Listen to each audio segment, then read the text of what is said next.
When I arrived at Grace's wedding, I was already 20 minutes late. The banquet hall doors were heavy.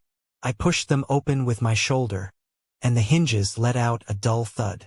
The next second, the once lively hall suddenly fell silent. Over 100 pairs of eyes turned toward me in unison. I stood at the doorway, holding a red gift bag in my left hand. The sleeves of my white shirt rolled up to my forearms, and the cuffs of my jeans still stained with a bit of mud. By any measure, I didn't look like I was there to crash the party. But Jake at the head table suddenly stood up, the legs of his chair scraping the floor with a harsh sound. "Evan," his voice clearly changed pitch. Immediately, people nearby began whispering among themselves. "Why is he here? It's been 8 years, hasn't it? Could they really be here to crash the wedding?" I frowned. Crash the wedding? I looked down at the gift bag in my hand. Inside was a red envelope and a set of wedding flatware I'd picked up on the way. A high school classmate was getting married and had sent me an invitation. I was just here to attend the wedding. As for why I was late, my car broke down halfway, and I had to walk 2 kilometers before I could finally hail a taxi. I was just about to explain when Grace on stage spotted me. She gripped the microphone, freezing in place. Across a distance of over 20 meters, she stared at me for a long time, and the eyes that had been full of smiles slowly turned red. "Evan." The hall was so quiet that even the sound of the air conditioner could be heard. She tightened her grip on the microphone. "You still came." I paused for a moment. "Of course." Her eyelashes trembled slightly. "Actually, I've always known." "Known what?" Grace didn't answer. After a few seconds, she said softly, "If you came today because of what happened in high school, let's leave it at that. I'm getting married. Evan, don't wait for me anymore." The moment the words fell, the entire hall instantly erupted. Holy crap! Are they really here to crash the wedding? I knew something must have happened between them in high school. You still haven't let it go after 8 years? I stood at the door, completely dumbfounded.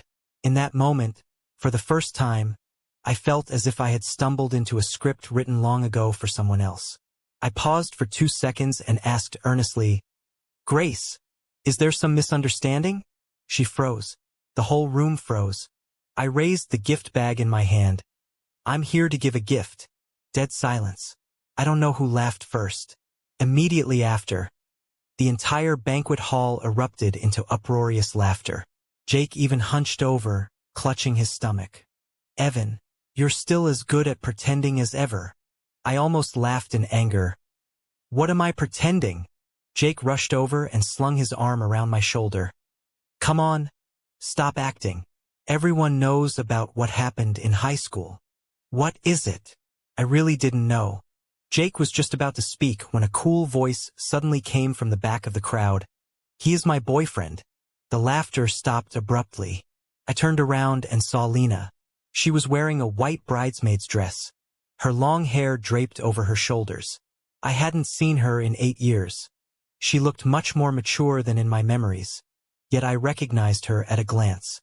For the 3 years of high school, she was the person I dared least to admit I liked. And she was also the person I had never truly forgotten in these 8 years.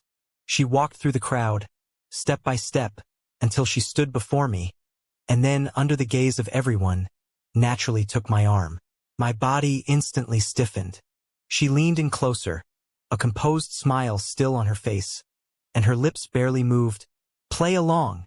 I looked down at her. "What?" She forced 2 words through gritted teeth. "Save the day." I looked at her for 2 seconds, then nodded. "Okay." After the wedding, a group of high school classmates were dragged by Jake into a hotel private room. As soon as I sat down, Jake couldn't wait to start interrogating. "Talk. When did you 2 get together?" I took a sip of water. "Just now." The whole table fell silent. Under the table, Lena stomped on my foot hard. I winced in pain, the corner of my mouth twitching. "Just kidding." Jake looked at us suspiciously. "Really not?" Lena lowered her head to drink water and didn't answer. Neither did I. As a result, the expressions at the entire table became even more suggestive. Someone laughed and said, Not seeing each other for 8 years. And you're a couple the moment you meet? You two really kept that well hidden. I glanced at Lena. She was looking down at her phone, as if these words had nothing to do with her. But I knew her ears were already red. Jake suddenly slapped the table. I remember now. Back then, who in your class didn't know that Evan liked Grace? My hand paused. Here we go again. 8 years ago, I had heard this countless times. I never explained because it was too much trouble, and even more so because, back then, I thought there were some things Lena should have known. Thinking about it now, it was really stupid. Jake kept going. Buying milk for Grace during the sports meet. Sending flowers to Grace during the art festival. Standing at the school gate with Grace for half the day on graduation day. If that's not liking Grace, what is? I didn't answer. Across from me, Lena looked up. She looked at me and I looked at her. 8 years ago, it was probably just like this, both of us waiting for the other to speak first. In the end, neither of us said anything. I suddenly smiled. Let's eat first. Jake stared at me. How can you hold it in like that? I'm hungry. He snapped at me and everyone laughed again. Only Lena didn't laugh. She lowered her head and picked up a piece of food. After a few seconds, she asked softly, Have you been well all these years? I looked at her. I'm all right. And you? She paused for a moment. I'm all right too. Just those 2 simple sentences, yet they gave me a strange feeling. As if the past 8 years hadn't passed. As if we were still 17. Only this time, we both knew the other was right across from us. As we were leaving, Lena walked out of the hotel with me. Only when we reached the door did she slowly let go of my arm. Thank you. I smiled. Shouldn't I be thanking you? She looked at me in confusion. Thank me for what? We haven't seen each other in 8 years. And the first time we meet, you turn me into your boyfriend. She pursed her lips. I was just helping you out of a tight spot. I know. I paused. So I owe you one. She was silent for a moment. Don't take what I said earlier seriously. Which part? Boyfriend. I nodded. Of course. She looked at me, her gaze seeming to darken for a moment. That's good. She turned around, preparing to leave. I suddenly called out to her. Lena. She turned her head. I wanted to ask her how she had spent these past 8 years, whether she had ever been in a relationship, and if she still remembered the last day of high school. But in the end, I didn't ask anything. I only said, goodbye. She looked at me for a few seconds, then nodded gently, goodbye. She left. I stood at the hotel entrance, watching her figure disappear into the crowd, and suddenly felt a void in my heart. The next evening, I received a phone call from Lena. Evan. Does that bookstore you mentioned yesterday still need a tenant? I paused for a moment. Why do you ask? She explained that a water pipe had suddenly burst in the old house she was renting, and the landlord needed a week to repair it. Hotels are too expensive. I thought for a moment. There's a vacant room on the 3rd floor of my friend's second-hand bookstore. You can stay there for now. She hesitated for a moment. Is it convenient? It is. Do you live there too? Yeah. There was a few seconds of silence on the other end of the phone. Do you live on the 3rd floor too? Yeah. Are you next door? Yeah. She fell silent again for a moment. Is it safe? I smiled. There's a cat. What cat? Miles. Why is it called that? Because it likes to meddle in other people's business. A soft laugh came from the other end of the phone. That suits me quite well. I paused for a moment. Why? She didn't answer, though. I'm moving over tomorrow. The next afternoon, Lena really did come. She didn't have much luggage. A suitcase, a backpack, and a paper bag. I helped her carry her things up to the 3rd floor. She stood at the door, looking at the room that was already tidied up. The bedsheets were new, the curtains were new too, and on the table sat a small warm yellow desk lamp, with a bouquet of gardenias beside it. She stood there for a long time. Did you buy this? Yeah. Is there a flower shop nearby? I paused for a moment. Yes. She looked out the window. There was a coffee shop on the street corner but no flower shop at all. She didn't call me out on it. She simply lowered her head to take a sniff. Thank you. I smiled. You're welcome. She put down her luggage and suddenly asked when she turned around, Why do you still remember that I like gardenias? I froze. She didn't wait for my answer. Never mind. She went into the room with her clothes. I stood at the door, suddenly feeling a bit dazed. Actually, it wasn't that I still remembered. It was that I had never forgotten. It was past 11 on the first night, and I was in my room organizing design drafts when there was a knock at the door. Evan. I opened the door. Lena was standing outside holding Miles. What's wrong? It sounds like there's noise downstairs. I listened for a moment. Are you scared? No. Then what did you call me for? She fell silent for 2 seconds, then whispered, Aren't you my boyfriend? I almost laughed out loud. Fine. I went downstairs with her, only to find that it was just the iron frame by the back door being blown by the wind. When I turned back, Lena was standing at the top of the stairs. Are you okay? I'm fine.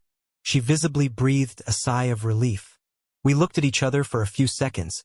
Then she suddenly said, Thank you. What are you thanking me for? She shook her head. It's nothing.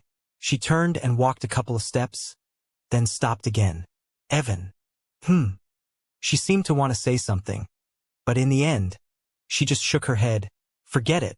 The door closed softly. I stood at the top of the stairs, suddenly thinking of her at 17.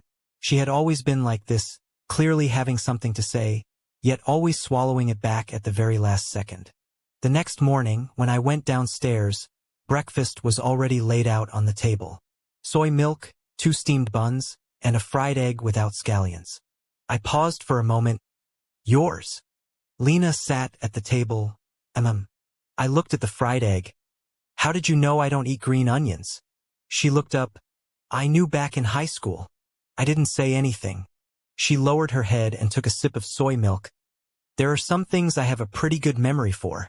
In that instant, it felt as if something had gently bumped against my heart.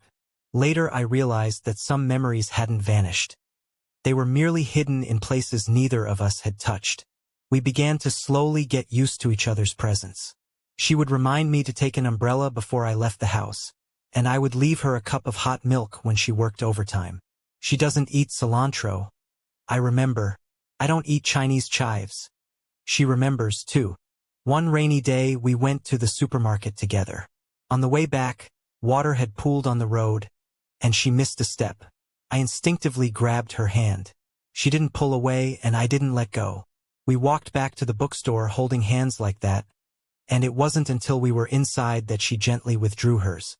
Thank you. Yeah. Neither of us mentioned that hand. Another time, she was reading on the sofa, and as she read, she leaned on my shoulder and fell asleep. I didn't move.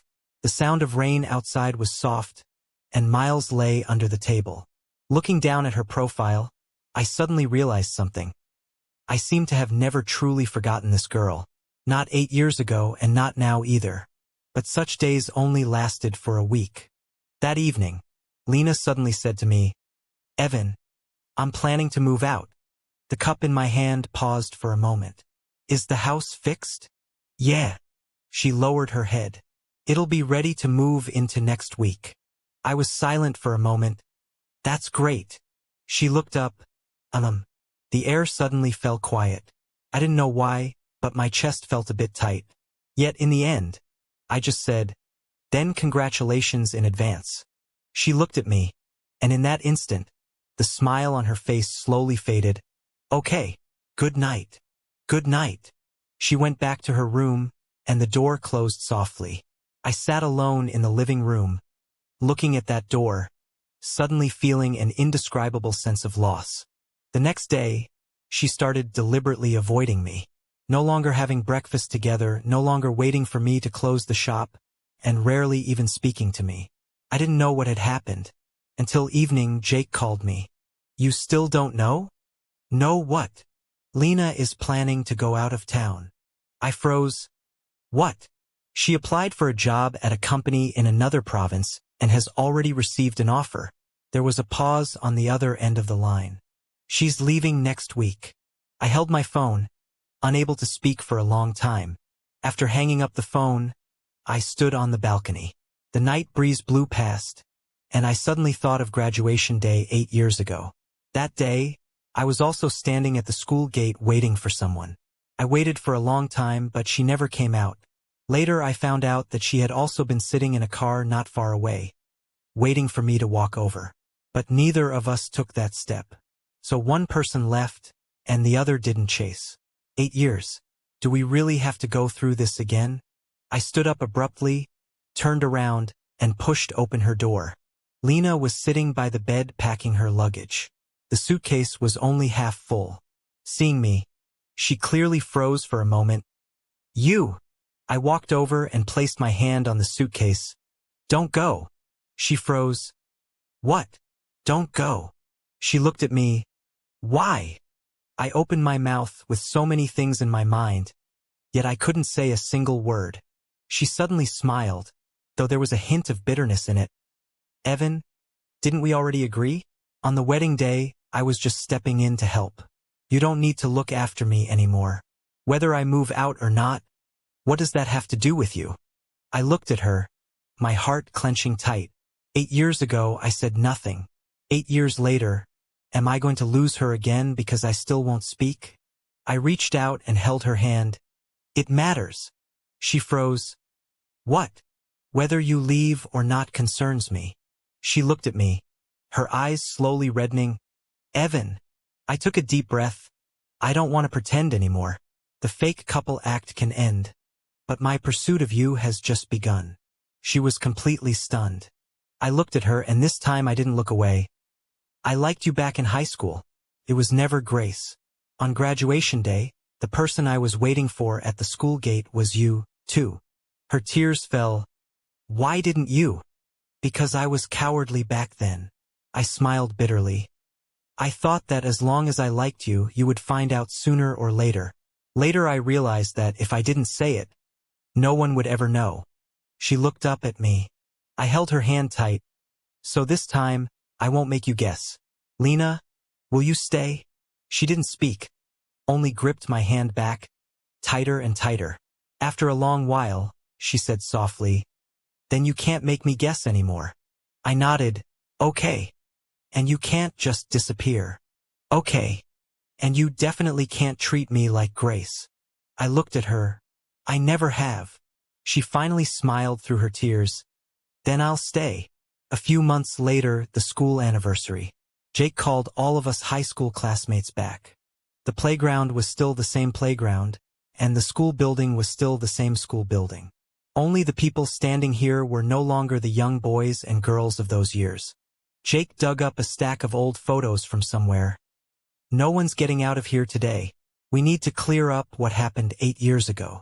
The first photo from the sports day. In the photo, I'm standing by the playground holding a bottle of strawberry milk.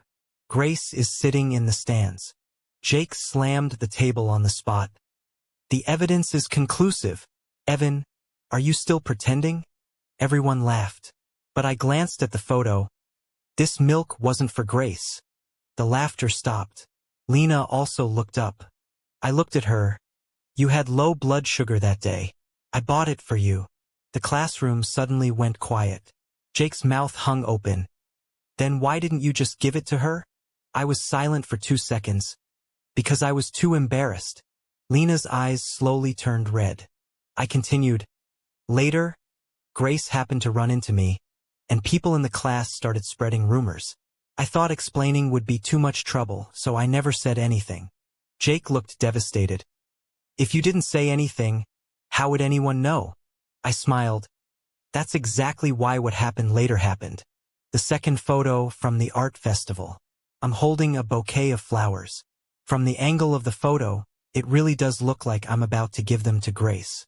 Jake was just about to speak when I cut in. The flowers aren't for Grace either. Lena's play was short on props at the last minute, so I helped her find them. Everyone fell completely silent. Grace looked at the photo and didn't speak for a long time. Then she suddenly gave a soft laugh. I see. She looked at me. So all these years, we really did misunderstand. I nodded. Yeah. Grace didn't get angry. Instead, she seemed very calm. Actually, back in high school, I didn't entirely dislike you. This sentence stunned everyone. She smiled. Back then, everyone told me that you liked me. You bought me milk, you gave me flowers, and you never explained when others teased us. After a while, I started to believe it myself. I even secretly looked forward to it, wondering if you would really confess to me on graduation day. But you didn't. She lowered her head. Later, I slowly realized, what I liked might not have been you, but the feeling of being liked by someone I thought was excellent. I didn't say anything. Grace gave a soft laugh. When I saw you on the wedding day, I really thought you had finally come. I thought that after 8 years you were finally ready to say those words. Thinking about it now, it's quite ridiculous. I never truly asked you. Jake suddenly took out the last photo, the graduation photo. In the photo, I stood at the school gate, and Grace was not far away. Jake pointed at the photo. Then how do you explain this? I looked at the photo. No, it wasn't. The person I was waiting for that day was Lena. Everyone's gaze turned to her at the same time. Lena's face instantly turned red. I looked at her. I waited for you for a long time that day.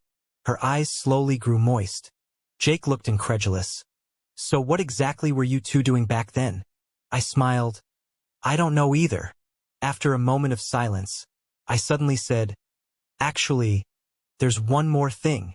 Jake looked at me. What? I wrote a letter back then. To Lena. Jake froze. What letter? A love letter. The entire classroom fell silent in an instant. I continued.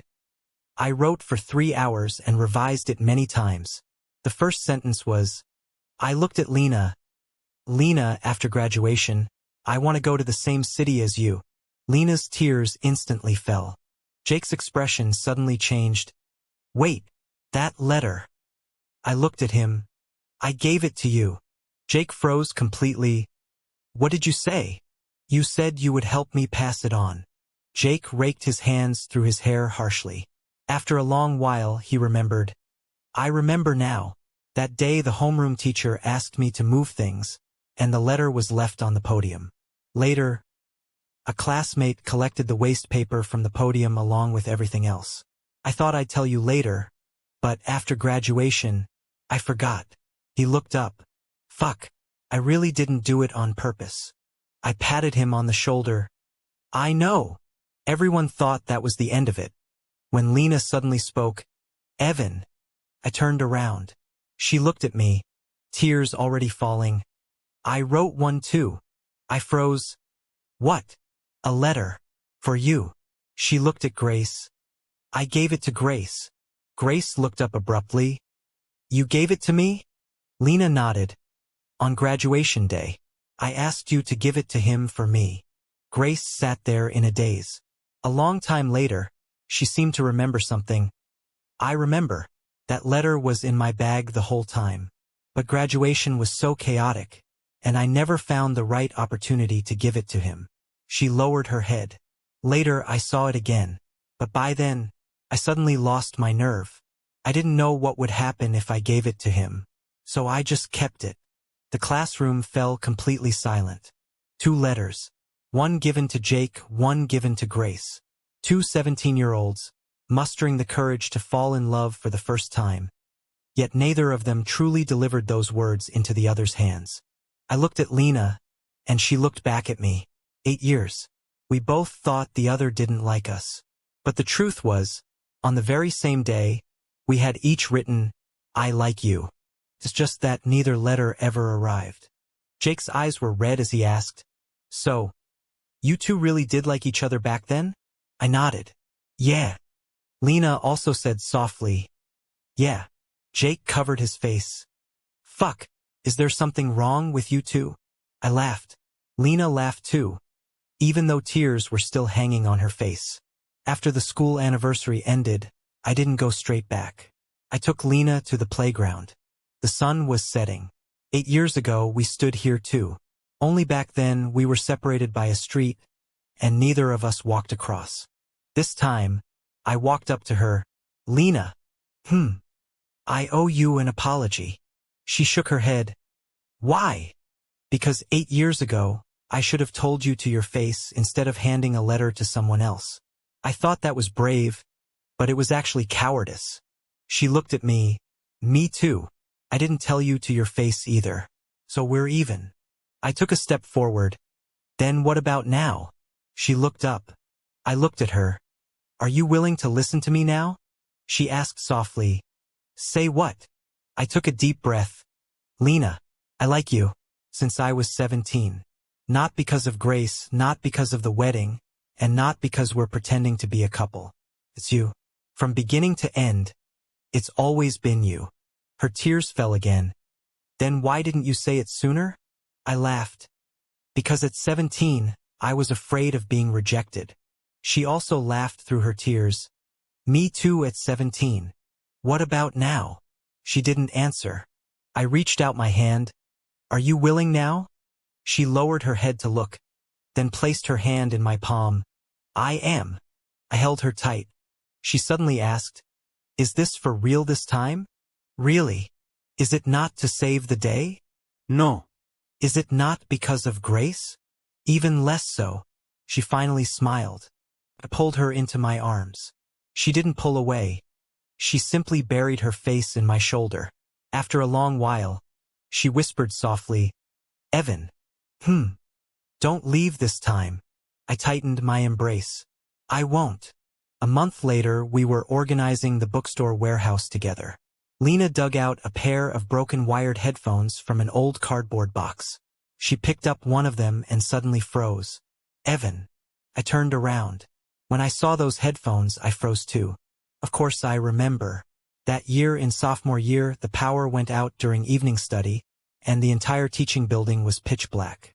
Lena and I sat in the last row of the classroom, sharing a pair of earphones, one each, secretly listening to the same song. She was so close to me then that I could even smell the shampoo in her hair. Yet I didn't dare say a word. Later, a strong wind blew outside, and a tree branch crashed into the window, snapping the headphone cord abruptly. One earpiece remained in her hand. The other stayed with me. The next day, neither of us mentioned it. Then came graduation, then we parted ways. 8 years have passed, and I've kept that earpiece all this time. Lena looked at me. You kept it all this time? Yeah. Why? I fell silent for a moment, because I couldn't bear to part with it. She lowered her head and smiled. Me too. She took a small transparent bag out of her purse, inside of which was the other one. I was stunned. You've kept it all this time too? She nodded. I looked at the 2 broken earphones and suddenly smiled. Did you notice? What? Back in high school, we each had one. She nudged me gently. We weren't dating back then. Now is fine. She looked up. Now. I took a new pair of wireless earphones from my pocket and handed one to her. To talk seriously now. She looked at me for a few seconds, smiling as she put it on. I put on the other one. The music started playing again. It was still that song from 8 years ago. Only this time we weren't hiding in the last row, we weren't pretending not to know each other, and we weren't guessing who the other person really liked. She leaned on my shoulder, quietly listening to music. After a long while, she suddenly asked, Evan. If you had known 8 years ago that I liked you too, what would you have done? I thought for a moment. I would have just held your hand. She laughed. Do you dare? I dare now. What if I'm not willing? I looked at her. Then I'll let go. She fell silent for a second, then suddenly interlaced her fingers with mine. Then try letting go right now. I froze. Her ears turned red, but she didn't let go. I'm not letting go this time. I smiled. Okay. The song in my headphones slowly reached its end. The sunset outside the window drifted into the bookstore. Miles lay on the windowsill, giving us a lazy glance. I lowered my head. Lena was leaning on my shoulder. 8 years ago, we were separated by a street. 8 years later, we were separated by a single earphone. And this time, she was holding my hand, and I didn't let go. The next day, Jake asked in the high school classmates group chat, "So what exactly is your relationship now?" I replied, "It's real." Jake, "Holy shit? For real?" "Yeah." "Is it fake again?" I glanced at Lena, who was feeding Miles by the window, and replied, "The fake part is over." After a pause, I added, "Now it's a real boyfriend." The group chat instantly exploded. Jake sent a string of crying emojis. 8 years. You guys are finally together. I looked at my phone, then glanced at Lena beside me. She seemed to sense my gaze and turned to ask, "What's wrong?" "Nothing."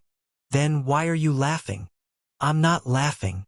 She walked over, picked up my phone, and after reading the chat history, her ears turned red bit by bit. "Why do you tell them everything?" "Because it's the truth." "You." She shoved Miles into my arms. "You're sleeping on your own tonight." I froze. "Why?" "Because you talk too much." She turned and walked away. Miles struggled a bit in my arms, then looked up at me. Meow. I don't know why, but I could actually see 4 words in that cat's eyes. "You deserve it." I smiled, put him back on the windowsill, and caught up with Lena. "Then I won't say anything." "Really? Really? Speak a little less from now on." "Okay." She took a few steps, then I spoke again. "But there are still 3 things I have to say." She turned back. "What?" I looked at her. "Good morning. I missed you. I like you today too." Her ears turned red instantly. "Didn't you promise to talk less?" I smiled. "These 3 sentences don't count." She glared at me but didn't walk away. After a while, she said softly, "I know." I looked at her. "What?" She lowered her head, her voice soft. "I like you too." The next morning, I woke up earlier than my alarm. When I pushed open the door, Lena was already cooking porridge in the kitchen. She was wearing my old sweatshirt, the sleeves too long, rolled up twice at the cuffs. Miles crouched by the stove, watching her stir the spoon with narrowed eyes. The air was filled with the faint sweetness of boiling rice porridge. I leaned against the doorframe without making a sound, watching her for a while. Sunlight slanted in through the back window of the bookstore, falling on the slightly messy ends of her hair. She didn't look back, but as if she knew I was standing there, she asked softly, "Awake?" "Yeah." "The porridge will be ready in 5 minutes." "No rus." She finally turned her face and glanced at me. "What are you standing there for?" "Look at you." Her ears turned red again. She turned back to continue stirring the porridge, saying nothing more. Miles hopped down from the stove, came over and rubbed against my ankle, then circled around to settle down beneath the sofa. When breakfast was served, I noticed there was an extra small dish beside the bowl. Inside the dish were apple chunks, peeled and cored, arranged neatly. "Did you cut these?" "What else?" "You didn't used to be like this." She handed me the chopsticks. "You never asked me to stay for breakfast before either." I took the chopsticks and lowered my head to take a sip of porridge. The rice grains were already very soft, and the temperature was just right. I remembered back in high school, she always brought a thermal lunchbox to school, and occasionally during breaks she would secretly slip me a piece of red date cake her mother made. Back then I thought she treated everyone like that. Only later did I learn that there were exactly 2 pieces in the lunchbox, one for Grace and one for me. Grace's piece was always left on the desk, while mine was always slipped into my desk drawer when no one was looking. I didn't ask her again if she remembered. She remembered even more clearly than I did. After breakfast, Lena said she needed to go out and buy some daily necessities. I wanted to go with her, but she said, "Isn't your bookstore getting a shipment today? Don't let me hold you up. Then I'll wait for you to come back before I stock the shelves." "No need. I'll be quick on my own." She stood in the entryway changing her shoes.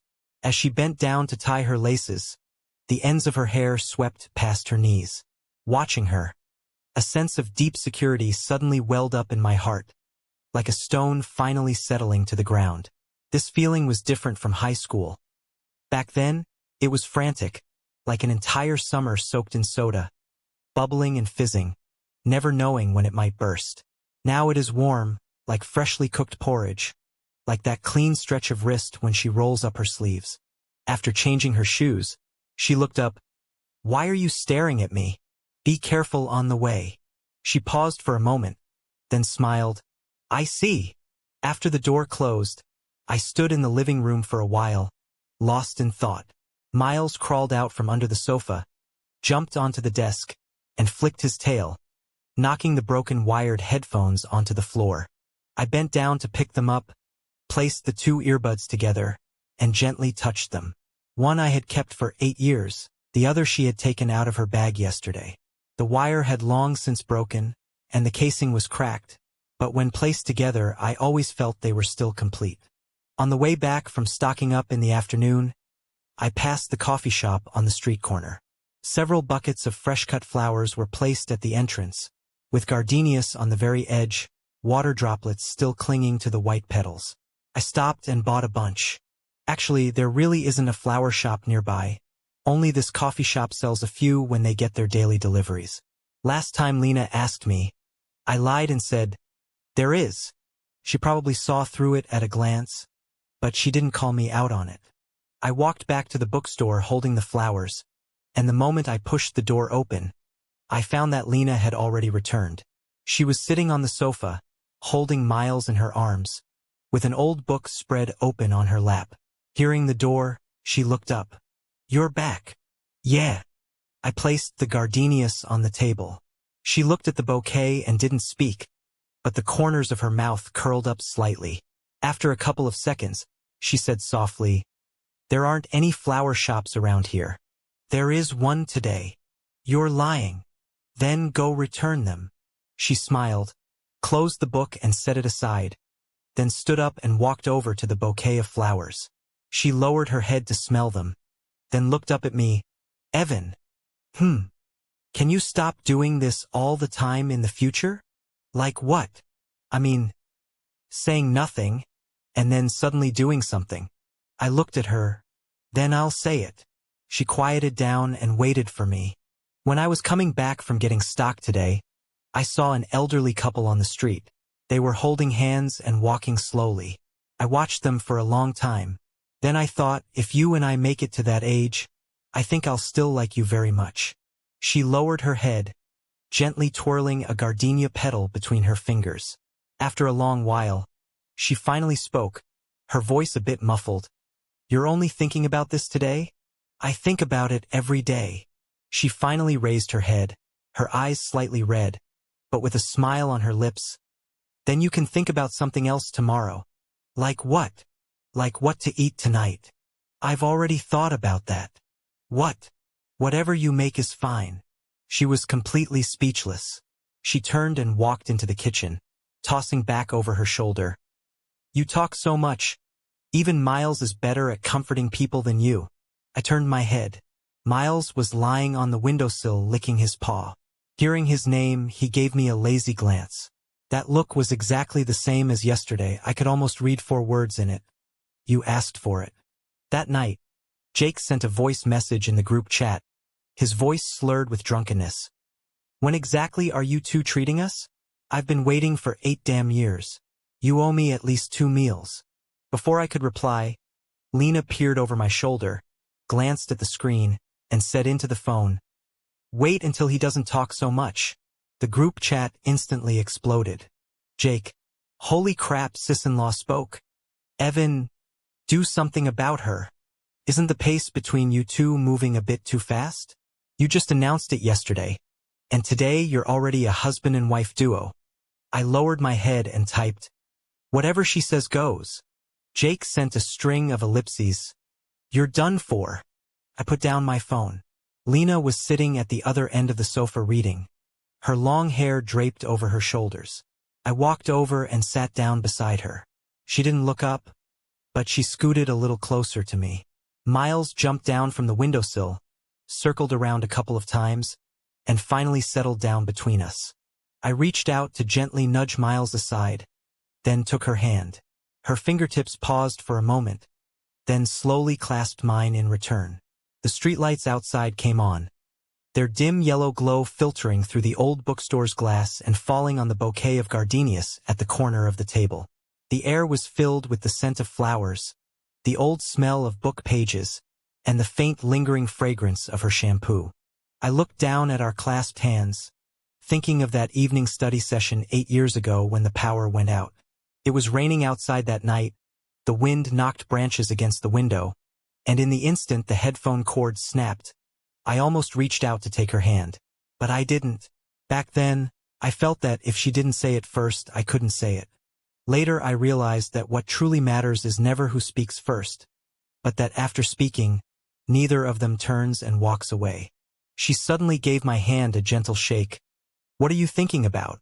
"Thinking about 8 years ago." She turned her head to look at me. 8 years ago? The night the power went out. She was quiet for a moment, then said softly, "I was thinking about that too." "Thinking about what? Why haven't you held my hand yet?" I tightened my grip on her hand. "I'm holding it now." She smiled and rested her head on my shoulder. The wind outside seeped through the cracks in the old window frame, stirring the fine hairs on her forehead. I reached up and tucked the strand behind her ear. She closed her eyes for a moment and said nothing. After a long while, thinking she had fallen asleep, she suddenly spoke softly. "Evan." "Yeah." "Can you promise me one thing?" "What?" "From now on, no matter what happens, don't make me guess." I looked down at her. She opened her eyes, her gaze very quiet. "I've guessed enough." I looked at her for 2 seconds, then nodded. "Okay. From now on, I'll say it." "Saying what?" "Say whatever you want to say." "For example?" I looked at her. "For example, right now I want to kiss you." Her ears turned red instantly, but she didn't pull away. She turned her face back, her voice muffled. "Say it if you want to. You don't have to ask me." I smiled, then lowered my head and lightly touched her forehead. She went quiet for a second, then whispered softly, "Does that count?" "It does." She didn't say anything more. She just buried her face in my shoulder, slowly tightening her grip on my hand. Miles yawned at the edge of the sofa, jumped down, and walked back to the windowsill with a cat-like gait. The night outside was deep, and the street corner coffee shop glowed with warm light. Occasionally, 1 or 2 people pushed the door open to go in or out. This world was no different from before, yet everything had changed. I leaned back against the sofa and closed my eyes for a moment. I could still hear the steady sound of her breathing beside me. The phone screen lit up. It was a message from Jake again. "Are you two ignoring the group chat again?" I didn't look, flipping the phone over to lay face down on the table. Then I lowered my head and asked her, "What do you want to eat tomorrow morning?" She didn't open her eyes, her voice carrying a hint of sleepiness. "Can you make it?" "You can learn." "Then I want to eat an egg pancake." "Okay. It can't be burnt." "I'll try my best." "What if it gets burnt?" I looked at her. "Even if it's burnt, I'll finish it." She finally opened her eyes, looked at me and smiled. "You're done for." "I know." She leaned back against my shoulder again. This time, she was completely quiet. Outside the window, there is wind, light, a cat, and gardenias. I held her hand. This time I wouldn't let go. The WeChat notification chimed again. It was a new message from Jake. Just 4 words. "Congratulations to you both." I didn't reply, but I smiled. Then I turned off my phone. 8 years ago, we both thought that liking someone meant waiting for the other person to speak first.